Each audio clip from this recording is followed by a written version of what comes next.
सबसे पहली चीज तो बीसीसीआई को इस चीज को एक्सेप्ट ही नहीं करना चाहिए था कि पाकिस्तान के साथ मैच इंडिया करे।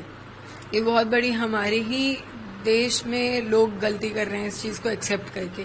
बीसीसीआई की इमोशंस मुझे लगता है ही नहीं उन 26 परिवार की तरफ। वो 26 परिवार, उसके बाद ऑपरेशन सिंदूर में मारे गए जवान, इन सब की मौत आपके लिए कोई फर्क नहीं है। इन सब की शहादत आपके लिए कोई मत वैल्यू नहीं रखती। शायद इसलिए क्योंकि आपके घर से कोई नहीं गया। बीसीसीआई के जितने भी लोग हैं उनकी फैमिली से कोई नहीं गया, इसलिए कोई नहीं बोल रहा, शायद इसलिए कोई रिएक्शन नहीं दे रहा। दूसरी चीज, ये क्रिकेटर्स हमारे कहाँ सो रहे हैं। सबसे ज्यादा अगर बोला जाता है कि नेशनैलिटी है किसी में तो क्रिकेटर्स में होती है, जितना मैंने सुना है, जितना मैंने समझा है। इसीलिए क्रिकेट को एक नेशनल गेम की तरह देखा जाता है, जबकि हॉकी हमारा नेशनल गेम है। उसके बाद एक भी क्रिकेटर, एक दो के अलावा क्रिकेटर्स आए नहीं हैं ये बोलने कि नहीं हमें इंडिया पाकिस्तान का मैच बायकॉट करना है, हम पाकिस्तान के साथ नहीं खेलना चाहते। आप स्टैंड लो ना। बीसीसीआई की इतनी हिम्मत थोड़ी ना है कि आपके ऊपर बंदूक रख के आपको गेम खिलवा देगी। आप स्टैंड लीजिए अपने देश के लिए, वो भी नहीं ले रहे हैं। उसके बाद मैं ये लोगों से, आप सबसे, जो स्पॉन्सर्स इस गेम को स्पॉन्सर कर रहे हैं, जो टीवी चैनल, सोनी चैनल इसको दिखा रहा है, मैं उन सबसे पूछना चाहती हूँ, आपके अंदर इंसानियत, आपके अंदर आपके 26 लोगों के लिए जो नेशनैलिटी है वो खत्म हो चुकी है। क्योंकि स्पॉन्सर्स तो मिल ही गए इन लोगों को। सोनी ने इसको दिखाने के लिए एग्री भी किया है। ऊपर से इतना प्रचार चल रहा है, इतना ज्यादा उस चीज को लेके दिखा रहे हैं कि ये इंडिया पाकिस्तान, ऑपरेशन सिंदूर के बाद इंडिया पाकिस्तान का पहला मैच है। दिमाग खत्म है आप लोगों का, इमोशंस खत्म है। आप अपने नेशन के लिए आप कुछ करना ही नहीं चाहते हो, आपके अंदर कुछ बचा ही नहीं है। आप एक छोटी सी बात समझिए, आपके साथ आपका पड़ोसी लड़ लेता है तो आप बात नहीं करते हो उससे।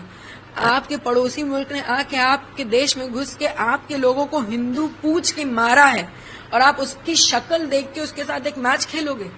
इतनी आपके अंदर इतना भी कुछ बचा है? मर चुके, आंख का पानी खत्म है, इन लोगों का कुछ नहीं बचा है। शायद ये टॉपिक मैं समझ पा रही हूँ और ये नहीं समझ पा रहे हैं। मैं 28 साल की हूँ और मुझे इतना समझ में आ रहा है कि इस मैच से जितना भी रेवेन्यू बनेगा, क्योंकि आखिर में ये बात पूरी पैसे की बनती है, जितना भी इस मैच से रेवेन्यू बनेगा, ये रेवेन्यू किस चीज के लिए यूज होगा? सिर्फ और सिर्फ पाकिस्तान इसको टेररिज्म में यूज करेगा। क्योंकि पाकिस्तान में आया हुआ 1 रुपए मात्र टेररिज्म में जाता है। वो देश सिर्फ आतंकवाद देश है।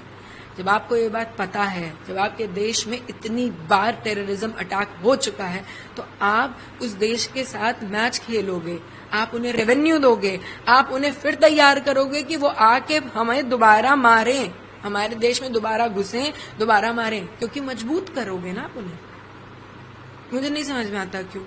आप लोगों के जरिए मैं हाथ जोड़ के जितने भी लोग मुझे सुन सकते हैं ना, उन सबसे ये बोलूंगी, बायकॉट करिए इस मैच को। मत देखिए, आप उस दिन मैच मत देखिए, देखने मत जाइए, टीवी मत ऑन करिए मैच के टाइम पे। आप नहीं खोलोगे, उनकी व्यूअरशिप नहीं आएगी, उनके पास पैसे नहीं आएंगे, तो शायद हम एक बदलाव ला सकें। इतना आपको लगता है जो स्टैंड लेना चाहिए था, चाहे गवर्नमेंट हो, बीसीसीआई हो या अन्य लोगों को भी, ऐसे प्रेस पब्लिक को भी, वो नहीं लिया गया? बिल्कुल नहीं लिया गया। गवर्नमेंट ने बोला था कि इंडिया पाकिस्तान का मैच नहीं होगा, इंडिया पाकिस्तान डायरेक्टली नहीं खेलेगी, ना पाकिस्तान इंडिया के लैंड में आएगा, ना इंडिया पाकिस्तान के लैंड में आएगा। तो बीसीसीआई ने एक नया रास्ता निकलवा दिया कि हम दूसरे देश में जाके खेल लेंगे। दुबई में ये गेम हो रहा है, उनका है कि ये डायरेक्ट थोड़ी है, डायरेक्ट इंडिया पाकिस्तान थोड़ी है, तो एशिया वर्ल्ड कप है, उसमें हम खेलना चाह रहे हैं। अरे कोई भी हो, XYZ, पहले तो एशिया वर्ल्ड कप में पाकिस्तान इन्वॉल्व क्यों है? क्या उनको समझ में नहीं आ रहा कि पाकिस्तान अब ग्रे जोन में जाना चाहिए?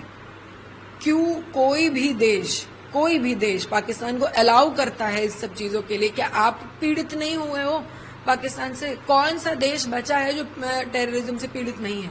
उसके बाद आप पाकिस्तान को अलाउ कर रहे हो कि एशिया वर्ल्ड कप में खेलेंगे, एंड फिर हमारा बीसीसीआई उसे एक्सेप्ट कर रहा है कि वो हिंदुस्तान के साथ खेलेंगे, इंडिया के साथ खेलेंगे। क्यों? पता नहीं।